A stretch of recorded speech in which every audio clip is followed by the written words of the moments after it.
It was a very tense 8 hours in Philadelphia yesterday when bullets were flying through the street. 6 police officers were wounded and another 2 were held hostage in a standoff with a suspect. Police were trying to serve a narcotics warrant when the suspect fired multiple rounds. The man then barricaded himself inside. The suspect surrendered to a SWAT team early this morning and has been identified as this man, Maurice Hill. Here's Police Commissioner Richard Ross. I have to admit, I did not think that this guy was going to come out alive. But I know this guy actually came outside with a gun on his person, and so this could have been even more dangerous and volatile were it not for the professionalism of that SWAT unit.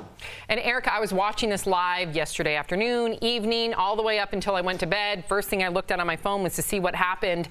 And I have to give credit to this police commissioner, because what I saw was so unique in this situation is he continued to push the narrative that they want to make sure that this young man, despite the fact that he opened fire and did injure their brothers, their colleagues, they wanted to make sure that he came out unscathed, unharmed, and they were going to do everything in their power to make sure that that would happen. That, to me, is an example of de-escalation.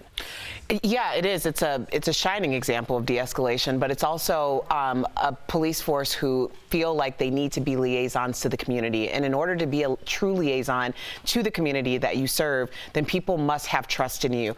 This is a great example of police work. I think that we'll be talking about this for a very long time.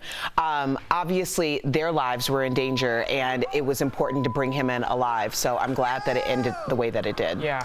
I think it's important to show stories like this, because we always show the opposite side, and there's plenty of shows on A&E that show you exactly what police go through on a daily basis. They do show people shooting, people of all colors, everyone, and what they have to go through. Could you imagine going up to a stranger's car with tinted windows 20 times a day and not knowing what's inside there? I mean, that alone. So I'm glad we're showing this side of the police. I hear what the other side is. Thank you, Al. Thank you, Erica. I hear what you guys had to go through growing up, and I think everyone needs to hear that side, but it's important to show this side too. Police officers doing their job.